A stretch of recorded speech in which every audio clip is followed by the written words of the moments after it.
Olá, aluno de administração da disciplina de Comércio Exterior e Economia Internacional, oitavo período, tudo bem com vocês? Olha só, nosso vídeo de hoje ele terá como ênfase o capítulo 2 e 3 deste livro aqui que vocês estão acompanhando aí aqui comigo no vídeo, ó. Beleza? Economia Internacional, tá bom? Sexta edição do Epoyard, do Field Tuner e do Cobb, ok? Esse livro aqui é o livro que nós utilizamos como base para a nossa disciplina no que tange a economia internacional, tá bom? E parte do comércio exterior. Então nós estamos fazendo uma revisão aí teórica, uma análise teórica do comércio exterior para nós entendermos o seu nascimento, a sua história, a sua importância para o Brasil e para o mundo, tá bom? Então, importante. Na primeira semana remota, no primeiro estudo dirigido das 3 primeiras semanas, né, nós fizemos uma análise sobre a teoria inicial introdutória do comércio exterior da economia internacional. Então nós falamos nessa introdução sobre o que é o comércio exterior, a sua importância, a sua evolução, como que ela é importante para o desenvolvimento de um país como o Brasil. Ela é extremamente importante. Nós não produzimos tudo que consumimos, muito em nossa volta depende do comércio exterior, e é isso que eu quis mostrar para vocês na introdução nosso primeiro estudo dirigido. O que nós vamos fazer agora no nosso segundo estudo dirigido? Nós vamos passar pelas teorias iniciais do comércio. Nós vamos ver o mercantilismo, a transição para os clássicos, passando por Adam Smith, com David Ricardo e até a teoria neoclássica. No estudo dirigido 3, nós veremos as demais teorias do comércio. No estudo dirigido 4, nós veremos como barreiras, tarifas, como essas ferramentas de comércio exterior, o próprio câmbio, podem influenciar no comércio exterior do mundo, e dedicaremos os 2 últimos estudos dirigidos para o comércio exterior em si. Bom, então vamos seguir então falando um pouco dessas teorias iniciais do comércio. Então nós vamos usar o livro, é importante vocês acompanharem comigo o livro, tá bom? O livro tem a base teórica da nossa disciplina. Então, nós vamos tirar do livro perguntas para o nosso exame remoto, nós vamos tirar do livro perguntas do nosso trabalho remoto, tá bom?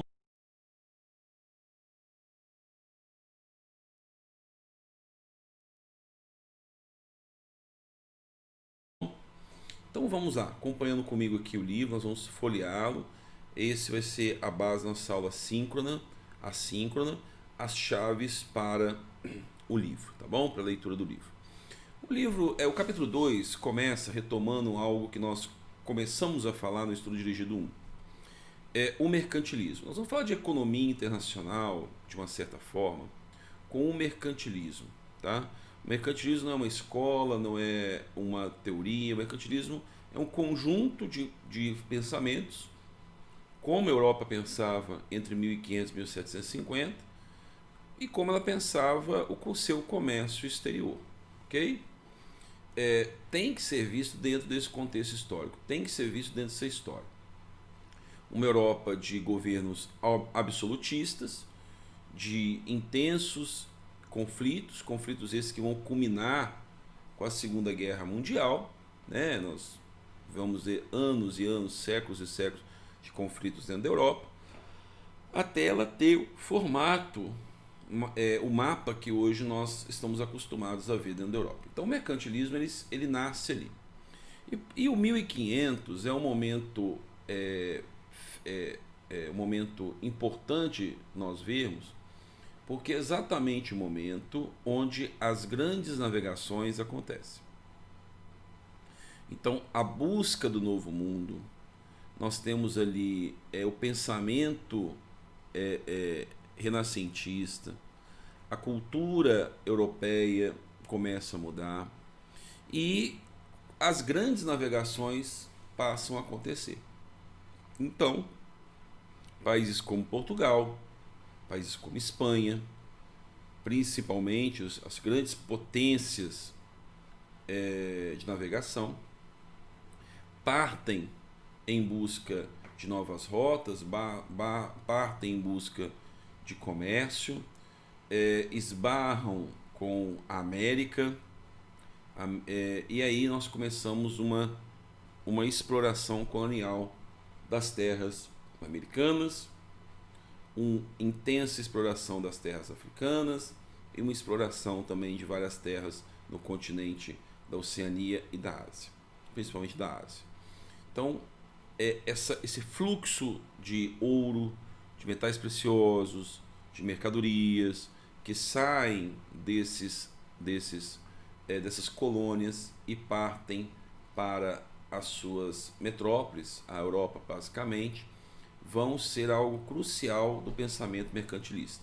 Um pensamento onde o Estado determina o que pode ser comercializado, o Estado determina as políticas econômicas de forma firme, absolutista, e onde o Estado não pode perder.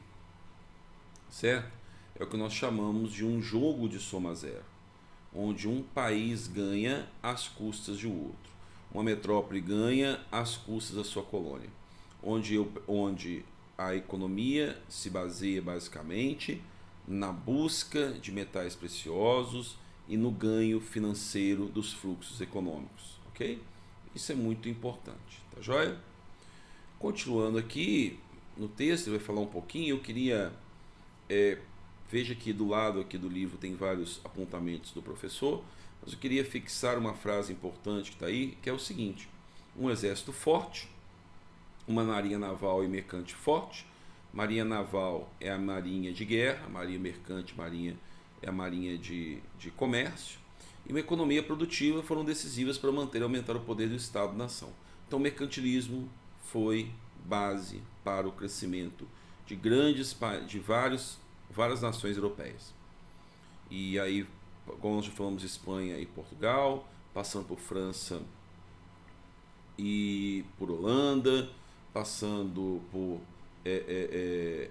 várias colônias que são exploradas por esses países que buscam ser fortes às custas de um comércio onde somente eles ganham.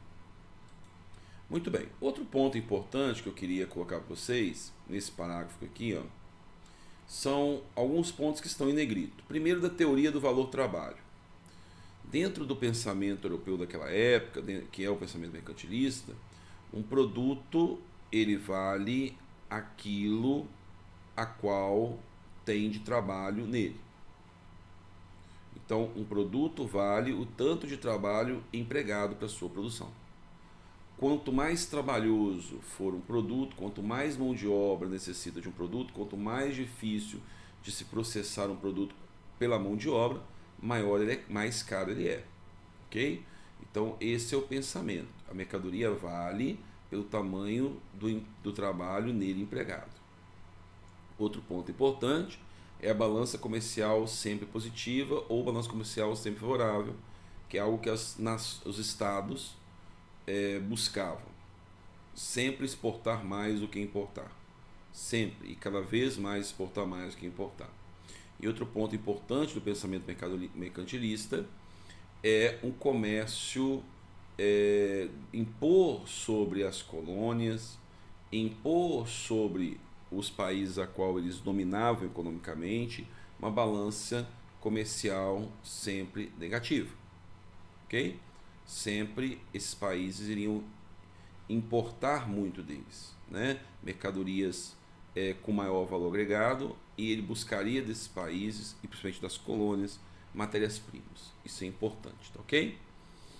Continuando aqui, outro ponto importante do pensamento mercantilista é o metalismo, a busca constante por ouro, a busca constante por prata, a busca constante por metais preciosos, né? O acúmulo de riqueza, o acúmulo de ouro, o acúmulo de prata e, novamente, o controle do Estado sobre o comércio e principalmente sobre a moeda.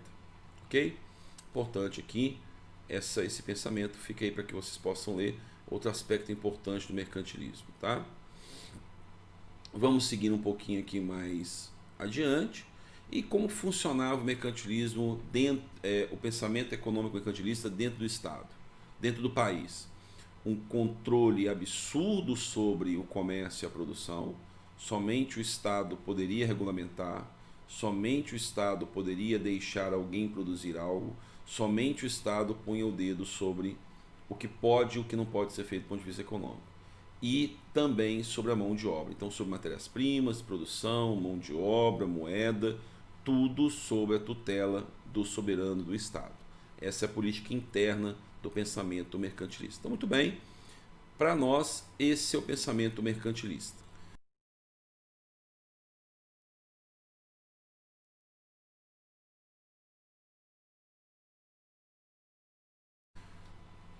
Quando esse pensamento ele passa a ser mudado? Com os primeiros escritos liberais. E aí o grande marco é do nosso amigo Adam Smith, no seu livro A Riqueza das Nações, quando ele defende a mão invisível do mercado. Está aí sublinhado para você que Smith acreditava que o aumento da capacidade produtiva era mais bem sustentado em um ambiente em que as pessoas fossem livres para buscar os seus próprios interesses. O interesse próprio levaria os indivíduos a se especializarem em produtos e serviços e trocá-los de acordo com suas habilidades especiais. Ou seja, Smith aplica sobre o mercado a sua teoria de que pessoas livres produzem mais. Pessoas livres produzem aquilo que a sociedade precisa. Pessoas livres faz com que os indivíduos se especializem naquilo que ele é bom. Ou seja, você ganha em produção e em produtividade. Então, a mão do Estado, a mão forte do soberano, dá lugar à mão invisível do Estado, que regula com naturalidade a economia. O princípio do laissez-faire, o princípio de que as pessoas busquem a ordem natural, as pessoas busquem a sua própria liberdade.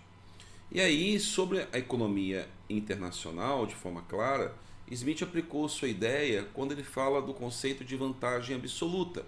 Nós vamos ver esse conceito de forma matemática nas nossas aulas. Aqui nós estamos explorando a parte teórica do nosso livro. Adam Smith fala que um país ele deve exportar aquilo que ele produz melhor.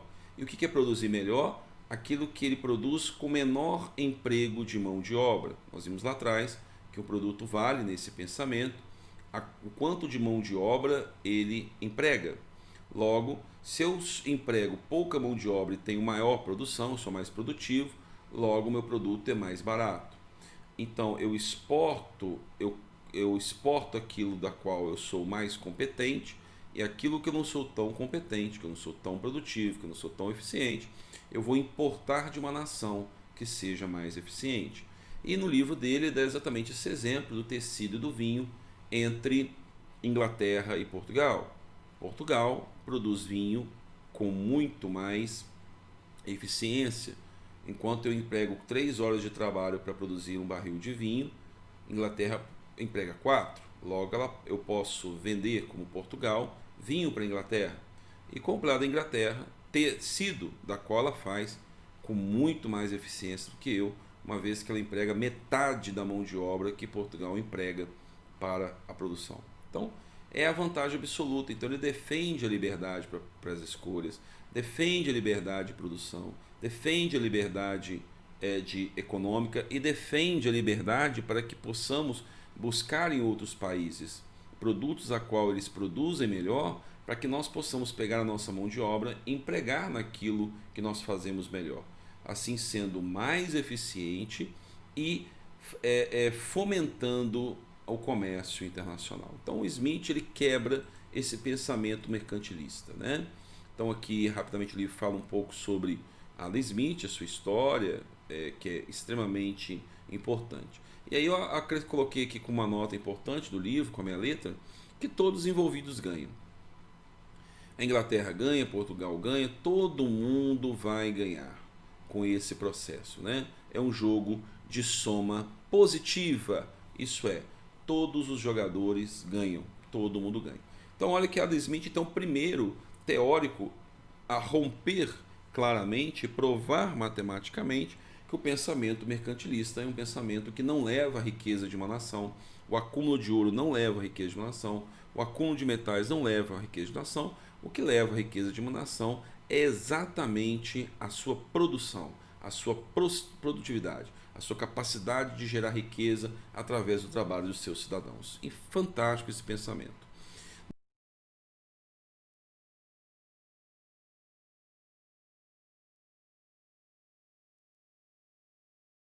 Depois, o nosso amigo aqui, ó, David Ricardo, então vamos continuar um pouquinho, aqui tem alguns exercícios, vamos falar disso depois.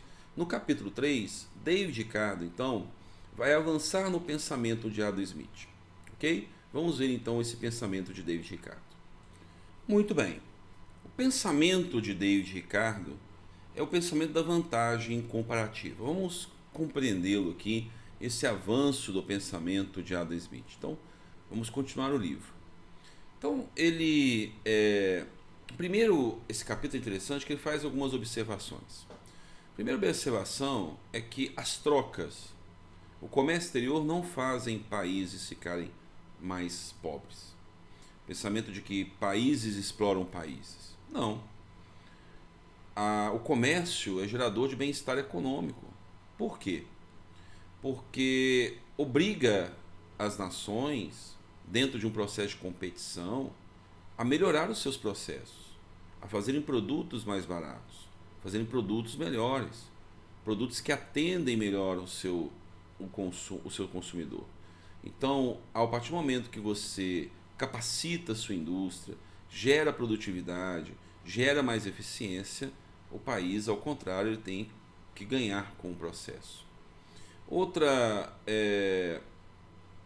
Outro ponto, e aqui, claro, está usando a edição americana por fora dos Estados Unidos, é achar que exportação é bom, importação é ruim.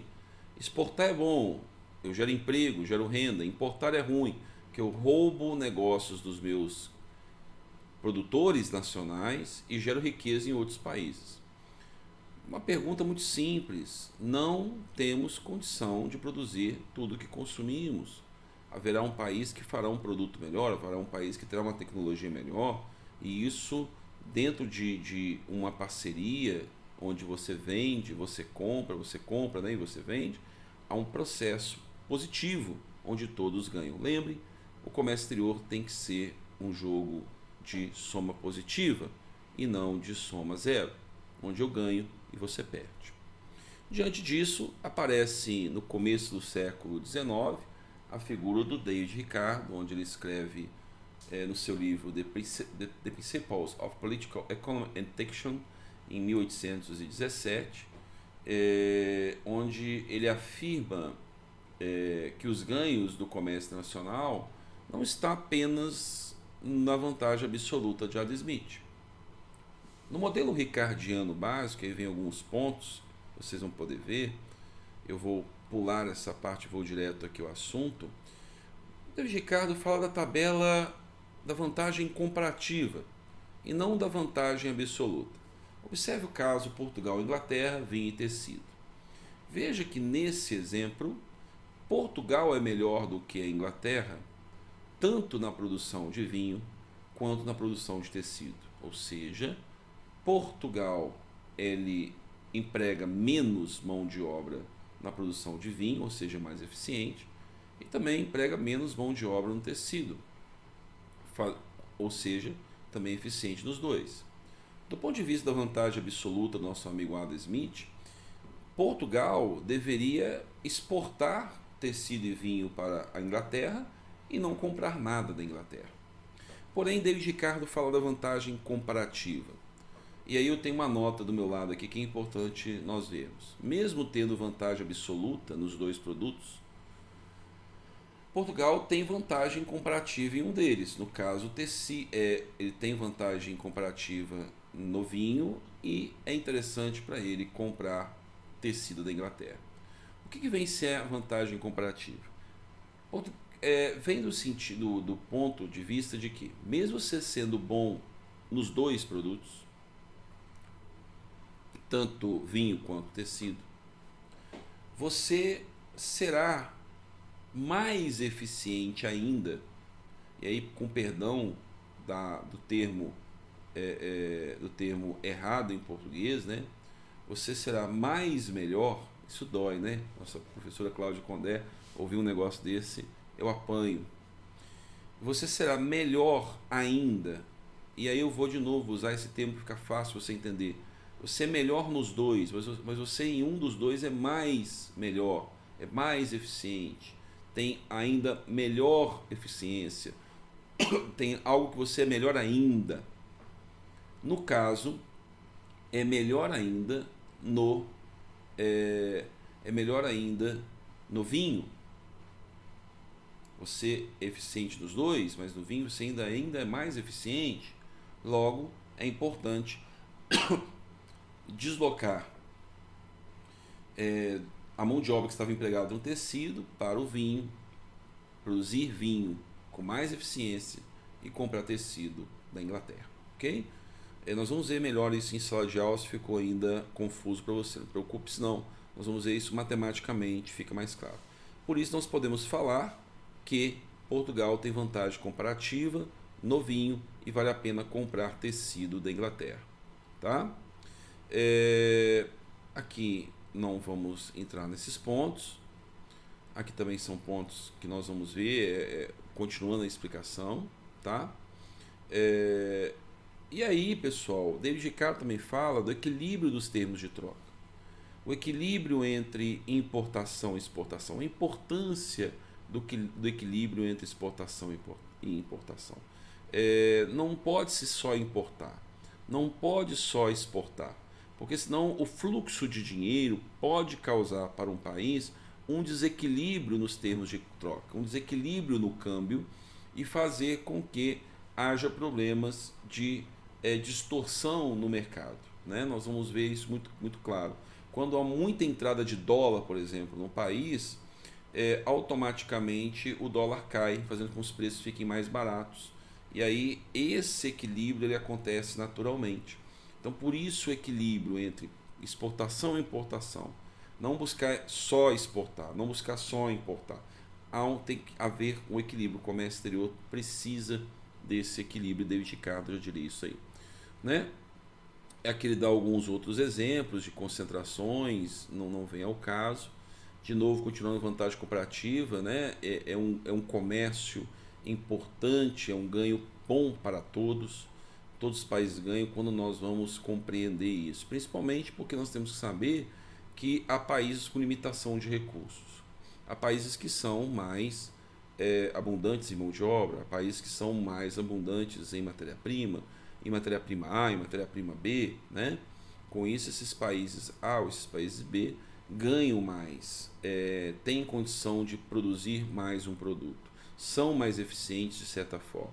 Então, a busca de ir atrás de países mais eficientes naquilo que eu não sou tão eficiente, há um ganho econômico muito grande para ambos os países, né? E aí, continuando, eu vou buscar a especialização completa, que significa que todos os recursos são dedicados à produção de uma mercadoria, sem a produção de nenhuma outra. Os países alteram seus padrões de produção e se empenham na especialização completa das mercadorias nas quais possuem vantagem comparativa. Com isso, ganham no comércio. David Ricardo define que você tem que se dedicar àquilo que você faz melhor. Com isso, você fará melhor sempre. Você ganhará sempre. Você terá vantagem sempre. E o país que comprar de você também terá grande vantagem, porque você chegou a uma excelência da eficiência que o custo do seu produto para ele não é alto. E ele ganha com isso. Ele não conseguiria produzir num preço tão bom quanto você produz por conta da sua especialização. Lembrando que é um pensamento de 1817. Importante sempre lembrar disso, tá, pessoal? Eu acho que é importante. Aqui existe um cruzamento do modelo ricardiano com fronteiras de possibilidade de produção. Não vamos entrar no cálculo matemático, mas só para vocês entenderem,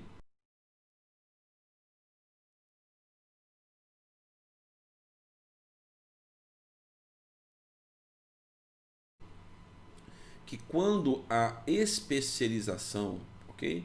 Quando há uma especialização de um país na produção de um determinado produto e do outro país na produção de outro determinado produto, e os dois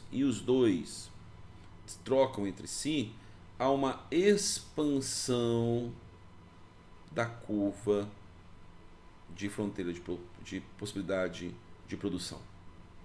Ou seja, aqui no meio, ó, essa curva que não está pontilhada, é a curva onde tanto um país quanto outro país produzem o produto. No caso aqui, suponhamos que o país A produz vinho e produz tecido. Então ele produz os dois, ok? O país B produz vinho e produz tecido, ele produz os dois. Essa é a fronteira de possibilidade. Quando ele abre mão de produzir aquilo que ele não faz tão bem, comprando de um país que faz melhor do que ele, essa fronteira automaticamente se expande, mostrando que ele passa a ter um ganho de produção. Óbvio, ele está se especializando. E ao se especializar, obviamente, ele passa a ter um ganho de produção. Essa especialização é extremamente importante. Então, se os dois se especializam, eles expandem a sua curva de fronteira de produção, eles expandem a sua produção, eles ganham produtividade, eles fazem mais com a mesma quantidade de recurso. Ok? Fazem mais com a mesma quantidade de recurso. Então, David Ricardo, ele define isso, que matematicamente nós podemos ver aqui, através desse modelo. Um ganho gigantesco,